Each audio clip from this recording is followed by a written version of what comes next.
a No, todos y quien guste entro a lo de la iglesia. contestar, pues conteste, ¿no? Quiero que me digan quién fue Mateo en la Biblia. Y no me vayan a decir, Mateo era uno de los discípulos, no de los discípulos de Jesús.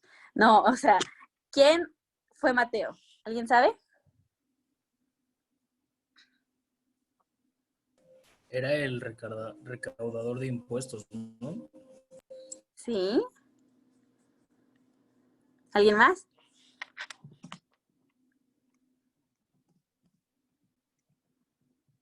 Bueno, sí, así como dice Esteban, él era un recaudador de impuestos, pero primero que nada, en el Evangelio de Mateo junto con los evangelios, porque mi pregunta fue, ¿quién fue Mateo en la Biblia?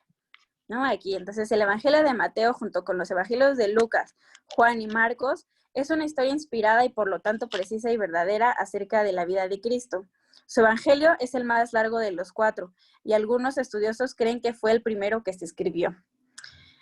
Antes que Mateo se convirtiera en discípulo de Jesús, él era un cobrador de impuestos, así como Esteban nos dijo, o publicano en la ciudad de Capernaum. En Mateo 9:9, si alguien me puede apoyar, y Mateo 10:3, a buscarlo. Mateo 9:9 dice, pasando Jesús de ahí, vio a un hombre llamado Mateo, que estaba sentado al banco de los tributos públicos, y le dijo, sígueme, y se levantó y le siguió. Y Mateo 10:3. ¿Alguien lo tiene? Presentando a los cursos. Mateo 10:3 dice, Felipe, Bartolomé, Tomás, Mateo el publicano, Jacobo hijo de Alfeo, Lebeo, por sobrenombre Tadeo. Entonces aquí nos menciona quiénes eran los principales discípulos, ¿no? Lucas y Marcos también se refieren a Mateo como Leví, hijo de Alfeo. Eso lo podemos encontrar en Marcos 2:14 y Lucas 5:27. Si quieren apuntarlo nada más o buscarlo, no tengo ningún problema. Pero voy a continuar. Aunque Lucas y Marcos no dicen Leví y Mateo son la misma persona como tal, por el contexto se puede deducir que los nombres por los nombres se refieren a la misma persona. Denme un segundito. Perdón. El relato de Mateo sobre su llamado coincide exactamente con los dos relatos del llamado de Leví en Lucas y Marcos, en términos de idioma y ubicación cronológica. Además, no es raro que a una persona se le dé un nombre diferente después de un encuentro con Dios, así como Simón, que Abraham se convirtió en Abraham, Jacob se convirtió en Israel, como les mencioné, Simón se convirtió en Pedro y Saulo se convirtió en Pablo. Es probable que el significado de Mateo es don de Dios, fue el nombre que Jesús le dio a Leví después de su conversión. Los cobradores de impuestos, así como era Mateo, eran absolutamente despreciados por su propia cultura, ya que ellos trabajaban para el gobierno romano y se enriquecían recaudando los impuestos de su propio pueblo, así como ahorita el gobierno, ¿no? A menudo y de manera engañosa recogían cantidades excesivas. Esto lo podemos encontrar en Lucas 19:8. Es probable que Mateo haya sido adinerado, ya que Lucas dice que Leví organizó un gran banquete en su casa para Jesús y había mucha compañía de publicanos y de otros. La élite religiosa veía a los cobradores de impuestos, tales como Mateo, como gente muy pecadora, tan pecadores que incluso pasar tiempo con ellos podría inmediatamente empañar la reputación de una persona buena. ¿Me apoyas, Gaby? Mateo 9, 10 y 11, porfa.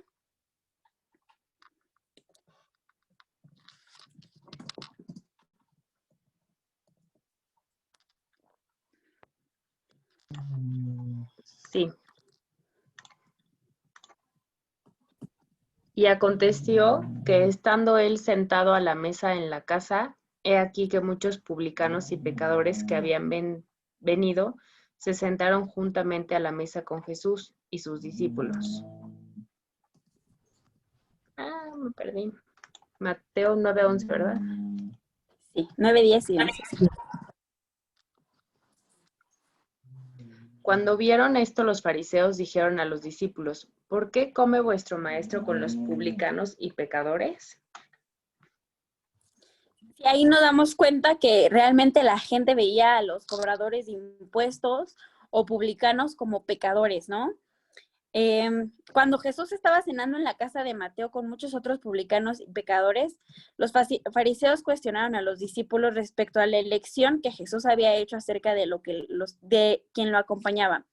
La respuesta de Jesús es una de las explicaciones más claras del corazón de Dios y de su evangelio para el hombre. ¿Alguien sabe cuál es esa respuesta?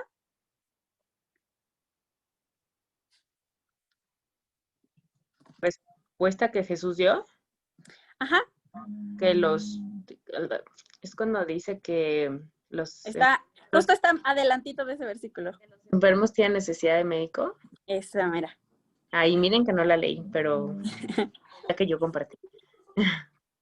Así es. Justo Mateo 9, 12 y 13 dice, los sanos no tienen necesidad de médico, sino los enfermos. No he venido a llamar a los justos, sino a pecadores.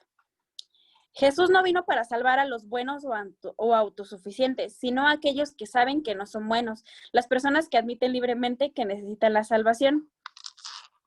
Esta es una referencia a Mateo 5:3. No lo vamos a leer, pero ahí se los dejo de tarea. Mateo 5:3. Y es posible salvar a una persona que afirma que no necesita salvación. Muchos de los seguidores de Jesús eran los pobres, los rechazados, los enfermos, los pecadores, los cansados. Y eso lo encontramos en Mateo 11:28. Si nos damos cuenta, todo esto es del libro de Mateo, donde nos explica que realmente Jesús no busca a los que son los más buenos, a los que son los que, a los pastores, vaya, a los que se dicen que son los mejores, que son los más puros, santos. No, no, no. Él viene a salvar a los que no lo son, a los más pecadores, a los que saben que no lo son, a los que son rechazados, a los que se les da la espalda, etcétera, ¿no? Él nunca los condenó, sino que los perdonó y los alentó. Las condenas más duras de Jesús fueron para los fariseos, los maestros de la ley y los escribas, que se creían buenos, dignos y mejores que los cobradores de impuesto y pecadores, ellos que estaban a su alrededor. Esto está en Mateo 9:10 y Mateo 9:23, 13 al 15. Mateo fue uno de los cobradores de impuestos a quien Jesús salvó. Cuando Jesús lo llamó, Mateo inmediatamente dejó su puesto donde recaudaba impuestos y siguió al Señor, así como todos nosotros debemos hacer, así como creo que Mateo es una de los ejemplos que debemos de seguir, ¿no? Que él dejó todo, realmente todo lo que él tenía, vaya, porque era su ingreso, pues de lo que él vivía, vaya, ¿no? Él lo dejó para seguir a Jesús. Dejó su posición de seguridad, su comodidad para viajar, pasó dificultades y eventualmente enfrentar al matrimonio. Dejó su antigua vida por una nueva vida con Jesús. Y creo que eso es lo que nos deja esta plática. Me fui un poco rápido porque traigo un poco de molestia en la garganta, le comenté a Gaby, y realmente, como dije al principio, Mateo es una de las historias más extensas, porque él realmente nos da una enseñanza y espero que nos deje esto muy claro, porque cuando yo lo leí, a lo mejor decimos, no, es que yo lo hago, pero realmente seamos honestos, ¿lo hicimos cuando decidimos seguir a Cristo? ¿Realmente dejamos todo lo que un día fuimos, todas nuestras comodidades, lo dejamos para seguir a Cristo? No me lo contesten, contéstenlo ustedes mismos, piénsenlo. Entonces, yo les dejo de tarea esta reflexión que dice, Mateo dejó su antigua vida por una nueva vida con Jesús. Creo que aún estamos a tiempo y que Jesús nos está dando tiempo, incluso a todos nosotros, y nos está diciendo con esta palabra que nosotros no debemos de juntarnos a lo mejor con los buenos, sino debemos de ir a buscar a los que son rechazados, a los que son pecadores. y demostrarles quiénes somos nosotros y a quién seguimos. Espero que esta palabra haya sido de bendición para ustedes como fue para mí. Si necesitan saber los versículos, se los mando en un ratito por WhatsApp. Y pues no sé, ¿alguien tiene alguna duda, comentario, sugerencia?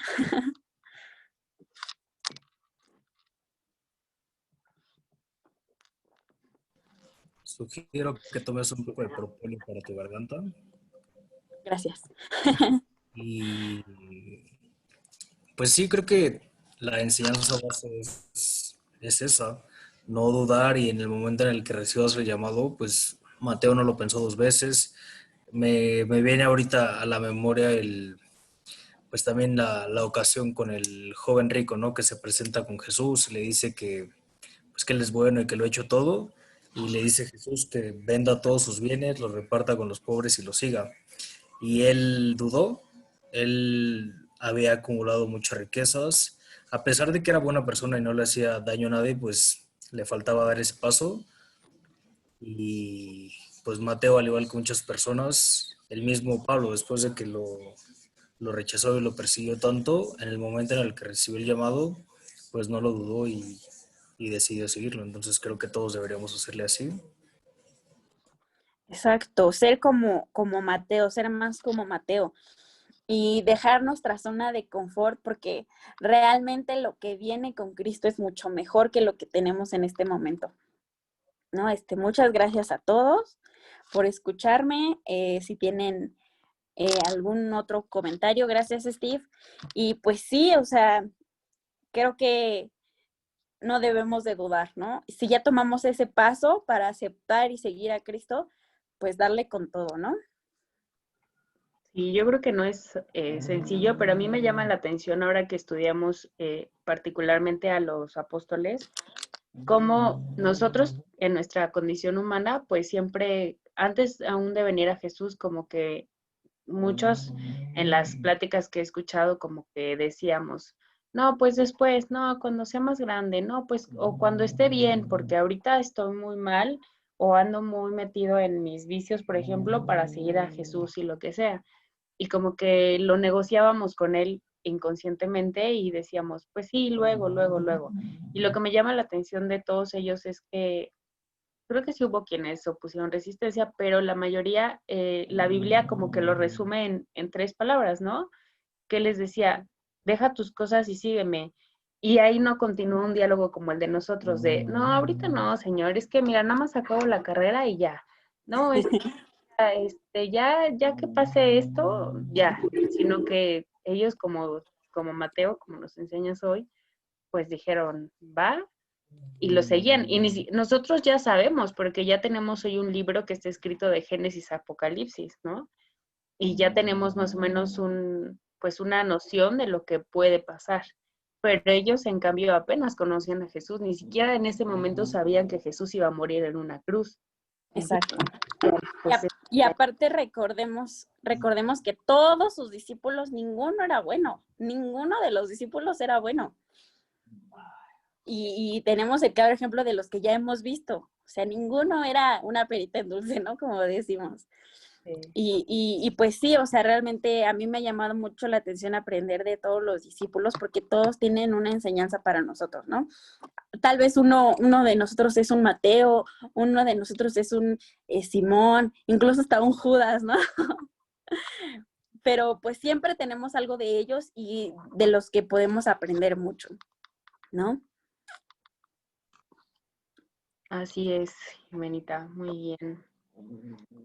¿Alguien más? ¿Algún comentario? Yo, sí, Jimena, muchas gracias.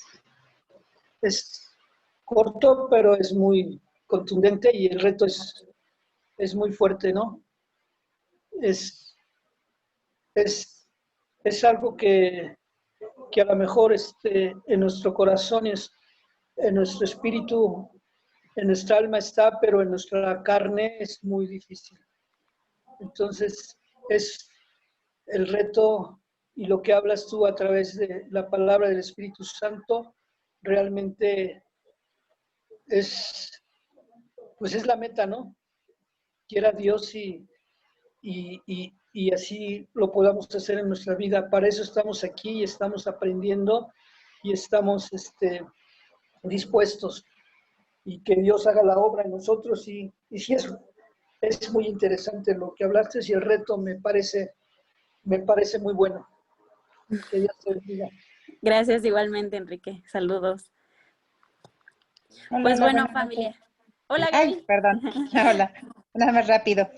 Sí, exactamente como dices, pues yo creo que los apóstoles son un ejemplo de lo que pues también no debemos de hacer y de lo que también hicieron, ¿no? A través de la confianza, bueno, de que recibieron a Jesús, ¿no? Y que obedecieron a seguirlo. Entonces, también yo creo que sí vemos que con lo que hemos estudiado y lo que hemos visto, de los temas que nos han tocado, ¿no? Que sí, efectivamente, pues son ejemplos que pues a lo mejor sí no debemos de hacer y de los que sí debemos de hacer, ¿no? Como los consejos que da cada uno de los apóstoles. Pero muy padre, Jimenita, felicidades. Gracias, Gaby. Gracias. Pues sí, familia, como le dijo Enrique, pues es un reto para todos, ¿no? Incluyéndome a mí. No va a ser fácil, pero realmente yo creo que con Dios y de su mano, pues vamos a poder hacerlo, ¿no? Entonces, pues si gustan acompañarme en una oración para despedir esta noche. Señor, te damos gracias por esta palabra, porque nos permites aprender cada vez más de ti, de lo que tienes para propósito en nuestras vidas. Te doy gracias porque me diste palabra, me usaste como instrumento, Padre Santo. Te doy gracias porque nos permitiste reunirnos, cada quien está en su casa, Señor, sano y salvo. Te pido por nuestra salud, te pido por todos nuestros compañeros de trabajo, de escuela y que están a nuestro alrededor. Te damos gracias, te damos toda la honra y gloria. Te pido que nos dejes descansar y amanecer un día más. Te agradecemos por el día de hoy y por lo que vendrá, Señor. Te damos gracias en el nombre de Cristo Jesús. Amén.